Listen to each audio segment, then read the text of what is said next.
Hey everybody, welcome back to the Mark Loeffler Experience. Guys, I gotta say it. If you haven't subscribed yet, you gotta smash that subscribe button, turn on the notifications so you get to see my pretty face every time I come on YouTube. Also, crush the like button. Let's make this happen, everybody. 1,000 subscribers by the end of July. Mark does Russian dancing. Guaranteed. We're about 600 away right now. All right. So why you guys all clicked on this video, real estate market update. So what's happening out there in the market? People are definitely holding back doing what they were going to do. So whether that's listing their home or going out and being buyers. So there's less sellers and less buyers in the market. So definitely transactions are down. In our area, we're still in a seller's market. There's still only, like, if nobody listed again tomorrow, we still only have 5 months worth of inventory, and they call a neutral market to be 6 months. And now, again, this is anecdotally, I'm looking down in the States to buy stuff in Tampa and Orlando. And like, I'm not seeing deals. There's just no, there's no pressure. I mean, the US is opening. I mean, now we got CMHC come out the other day and say that they think the market could fall a great amount. And they're worried, so they're going to take 5%. They're talking about taking the 5% option off the table. And this has been around as long as I've been investing. I think I bought my house first house 5% down that I lived in, and I've taken advantage of that. Now, would it have changed what I did? Maybe, maybe not. Do I think the banks might step in and do something different, like some cash back or whatever over time? I mean, that's definitely going to happen because they're going to see an opportunity and they're just going to grab that. It's just going to happen. They're just going to put that in with the interest rates. So am I worried about that? What I think will happen is they announce a date that 5% down will stop, and everybody and their brother, whoever wanted to do a 5% down deal, will get into the market. That's going to drive demand in the lower priced markets. Like anything probably like in the first time home market in Canada, that will drive demand in the first time home market. I don't think we need to see a spike in that. We're still seeing multiple offers on townhomes, bungalow, 1,000 square foot bungalows. We're seeing 3 to 5 offers. I mean, before in March, we were seeing maybe 10 to 15 if it was priced right. Now we're seeing 3 to 5. Prices are down maybe a touch.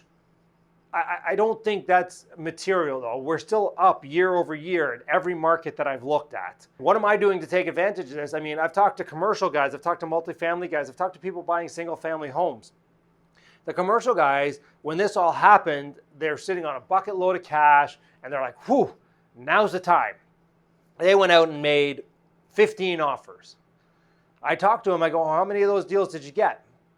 And he said, well, I think I'm going to get 2 of them, which is good, but he thought he was going to get 5 or 6.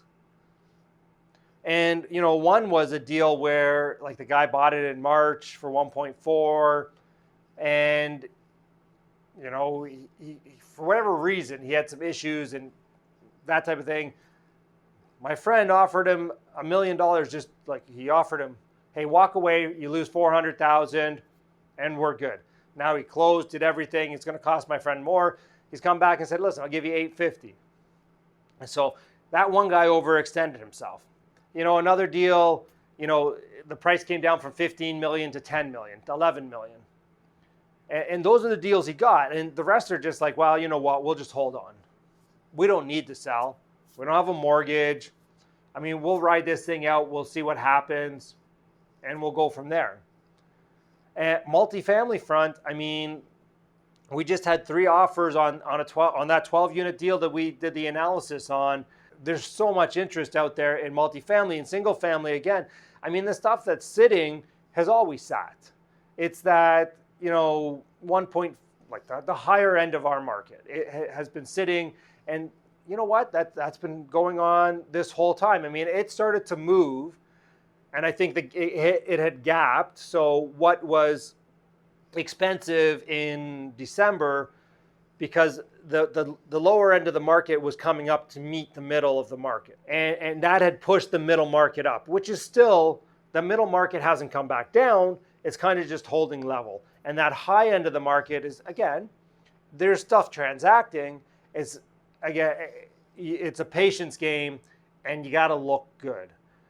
Like, I mean, you got to put your best foot forward. What's this market going to do? Is CMHC correct? Well, let's look at CMHC. I know some of their economists. I used to have them speak at some of my events, and every time, one thing they were good at was predicting how many sales there was going to be over the year. Yet they were never good at predicting sales pricing. When they said it was going to go up 2 to 3%, it went up 10 to 15. When they said it was going to go up 4, it went up 20 to 25. When they said it was going to be down, it went up 3 or 4%. A lot of that was due to government intervention. I mean, taxes, the stress test in Canada.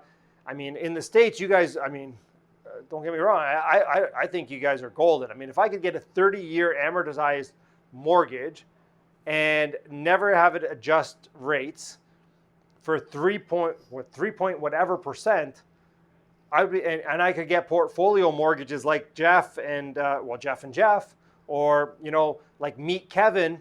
I know he was on there saying, I don't know why people buy multifamilies. I buy single families because you can get a better deal. I go, yeah, if I was in the States, I might just buy single families too, because if you can pick them up at a discount, buy, rent, or refi, and make great cash flow, why wouldn't you? Canada, harder because, I mean, getting mortgages on all those. We don't have the same banking institutions that can do a portfolio mortgage on residential properties in my residential name or my corporate name, at least as easily as in the States, I think.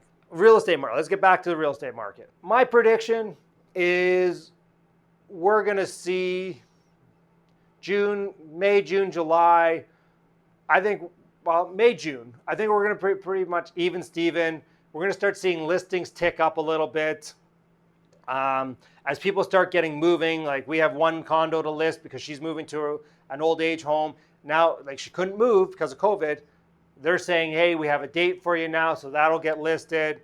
You know, so things are starting to move on that front.